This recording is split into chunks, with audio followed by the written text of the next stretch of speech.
Hey, this is Scott Photography Bonsai. Today we're going to talk about reviews on YouTube, more specifically all the photo gear, all the video gear, and related channels. I had a comment recently that said something to the effect of there is a shill that's basically been trying to push a certain type of camera. We'll get to the comment a little bit later in more detail, but basically, in my opinion, I think that everyone has some form of bias. Everyone has their own opinion. It's based on past experiences, it's based on life experiences in general, or specifically what cameras they've used, what cameras they've enjoyed using in the past. They look at something new and they kind of form an opinion about it, and then they decide in their video while they're making it what they want to feature, what they don't want to feature, if they decide to include or exclude things. It's just how it works. Videos can only be so long. I personally have to decide what I want to put in there and make notes, and I feature things or I exclude or include things. It's kind of the nature of how it works. But basically it says Tony has some good videos on cameras, but unfortunately he shills for full frame cameras with intentionally false and misleading information because there's more money in full frame.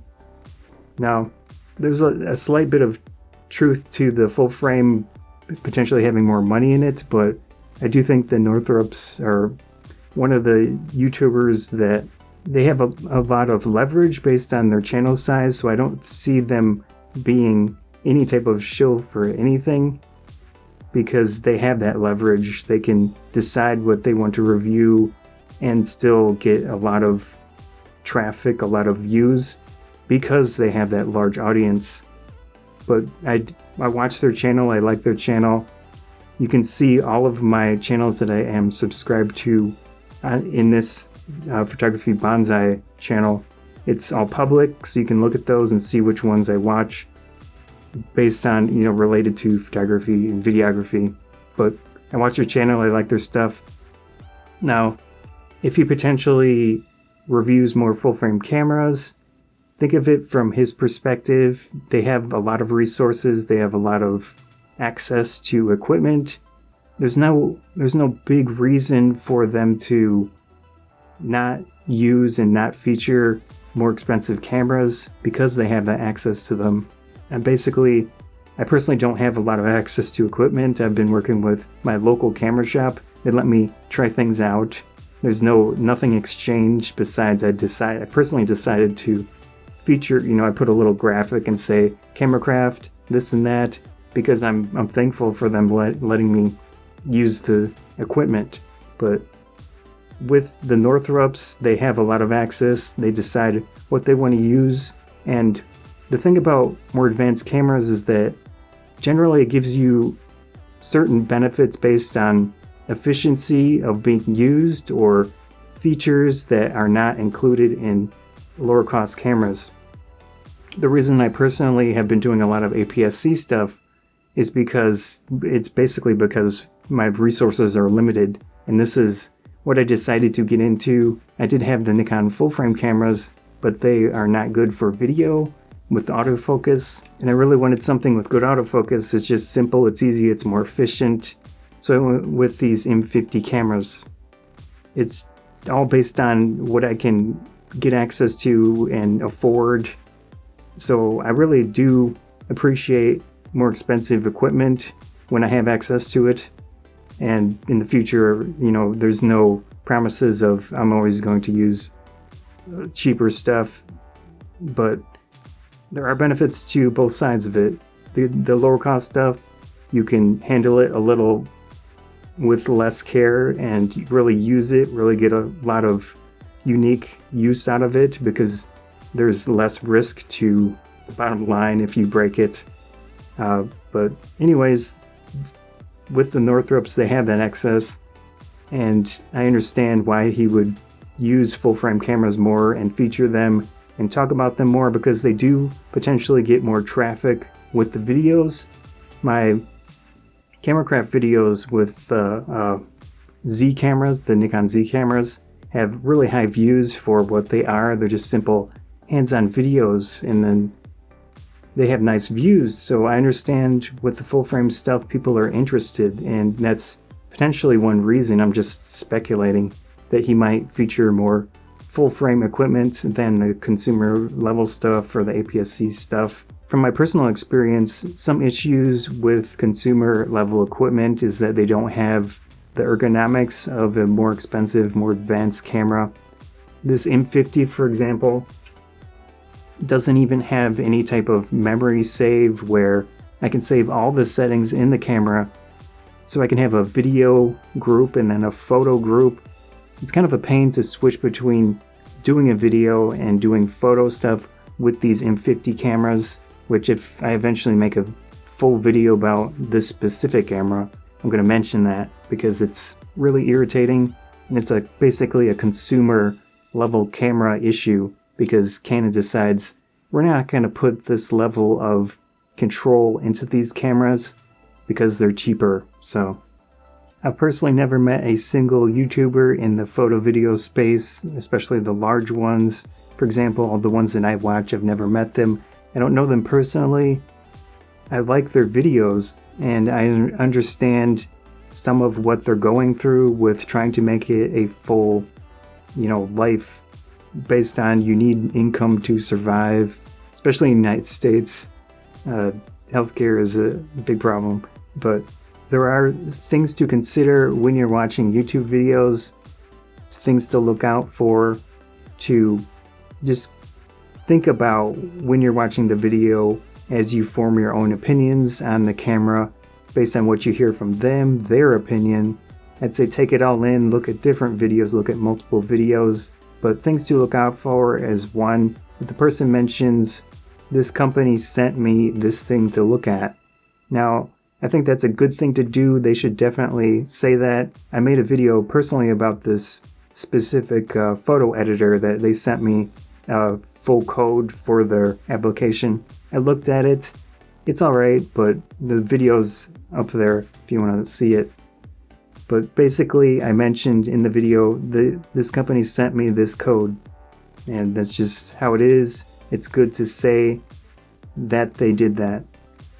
The main issue with the manufacturer of something sending a person a code is that if the YouTuber, for any person, wants to kind of keep that relationship going because they don't have different ways of accessing a piece of equipment, they might be less harsh about the thing that they were sent because of that. Now there's another YouTuber, let me see what his name is, Armando Ferreira. I watch his videos. He had a really good thing in this kind of roundtable video that he made with other YouTubers about when a manufacturer sends him something, he'll say that that's what happened, and it won't be a review, it will be just basically showing you this thing that he got and talking about it, trying it out, showing you what he's been able to do with it. I think that's a really good way to go about those specific situations. Now, when you can see in a lot of videos if a person was sent something, they don't mention it. I think that's a bad idea for them in many ways, but just keep an eye out for those situations and just consider it. You don't have to put a lot of heavy-handed negativity on that. It is what it is, but that's one thing that happens. Another thing that's been happening is that B&H and Adorama basically sponsor a YouTuber in the effect of they just send them equipment to look at. Now there's probably some type of affiliate code set up where the YouTuber has a link in there to get affiliate revenue through that situation, but there isn't a manufacturer bias most likely, or at least just a really tiny bit in those situations, what I think is a little better than a manufacturer sending the YouTuber something. But that's harder to achieve. It's harder to get access to these camera sellers. Now there could potentially be some type of third-party thing where a manufacturer tells a camera seller to push this specific product. I feel like that's an edge case. It's really even if it's happening, I don't think that would be a huge issue. Down the line, the YouTuber doesn't have that risk of breaking the relationship with whatever camera manufacturer or lens manufacturer. I think that, like I said, I think that's a little better situation. Kai, for example, he does that with whichever seller, I can't remember which one. Another thing that people can do is rent equipment from lens rentals or whatever those websites are called. The main issue with that is that it's relatively expensive for how much people make on YouTube videos in general. I personally don't get the amount of views to justify the cost of renting equipment at the moment. I would hope maybe in the future I could do some rentals, but it's just not there monetarily. I would be at a huge loss based on whatever 10,000, in a good situation, 10,000 views would not even be remotely close to paying for the rental for a week or maybe even 3 days, probably not even a single day. But that is one thing that people have done and can do, is rent equipment. Another thing you've probably seen quite a bit and potentially are irritated by is when the video has a sponsor. So whatever, let me bleep that out, or Squarespace pops up in the video, they give a little spiel about that specific website or company, and then they move on to the actual video. I understand from their perspective, trying to make a living out of this, it's almost a necessity in some situations because ad revenue from YouTube is not good. So I do understand why they do it.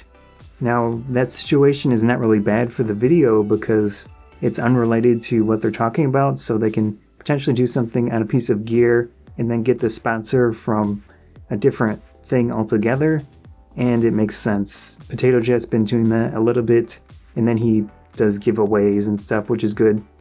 And it works out for him, I assume, because he gets something from that. He can do the giveaway, he can do basically the video that he wants to do for the most part without any manufacturers getting any type of influence into the situation. But we have to watch the little spiel, and it is what it is. And I understand from my little channel why they do it, and some of the reasons it makes sense. So maybe moving forward, if the companies do contact me, I'd potentially do some videos with them.